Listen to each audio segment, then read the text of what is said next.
A manufacturer needs to make a cylindrical can that will hold 1.5 liters of liquid. That's a measure of volume, 1.5 liters of liquid, so just keep that in mind for a minute. Determine the dimensions of the can that will minimize the amount of material used in construction.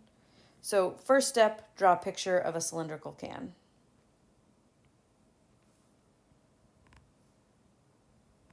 Okay. They asked for its dimensions.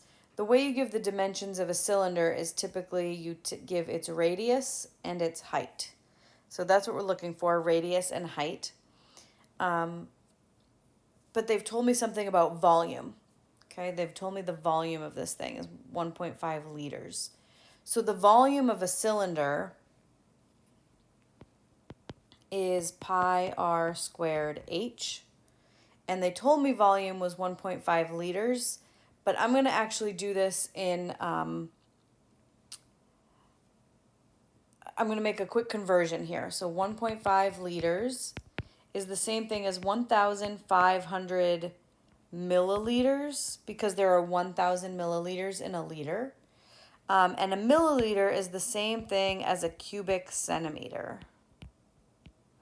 And I like using cubic centimeters because what I'm looking for are lengths, R and H. And so that way, if I use cubic centimeters, I can answer the whole question in centimeters. When I figure out what R and H are, it'll be centimeters. So for volume, I'm going to put 1,500 cubic centimeters equals pi r squared h. So that's equation 1, right? You're always looking for 2 equations here. So that's equation 1. My second equation is the thing that I'm trying to minimize, the amount of material used. So that would be the surface area. So the area of this thing, well, the bottom and the top are just circles, and the area of a circle is pi r squared. And I have 2 of those. And then I have to add the lateral area. So that's the area around the outer edge of the can. So to calculate that, you have to imagine that you just like take some scissors and cut along the seam of the can right here and unroll it.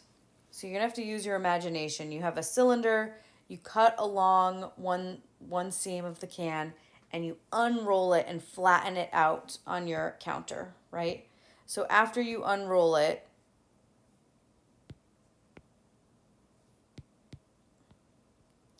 it's going to look like a rectangle. And this distance, when it was rolled up, was the circumference of the circle. So that's 2 pi r. And then this distance was just the height of the can. So the area, the lateral area of a can is just the area of this rectangle, 2 pi r times h. So I want to minimize this equation.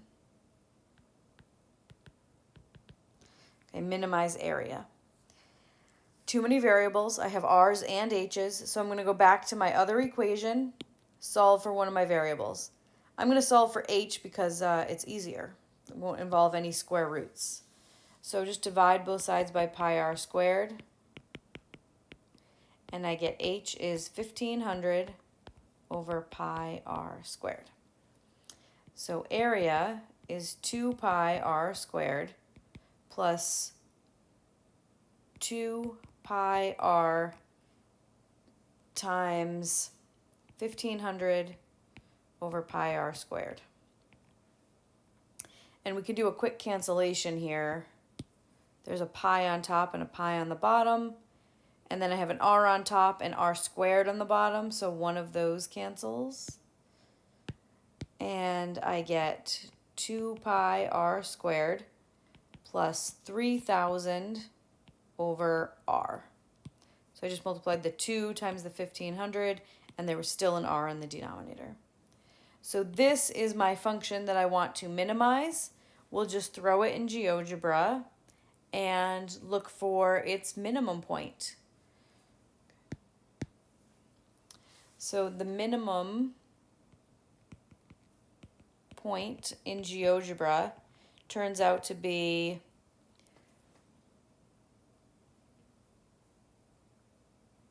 6.2, comma 725.4.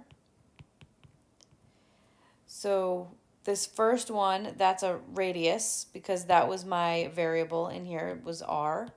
And the second coordinate is area. Now they asked for the dimensions of the can, right? So the dimensions of the can are r, which we now know, and h. So h I calculate using this formula. So I'll do a different color. So h is 1500 divided by pi times 6.2 squared, which is 12.4. Okay, so the dimensions are radius 6.2 centimeters and height 12.4 centimeters.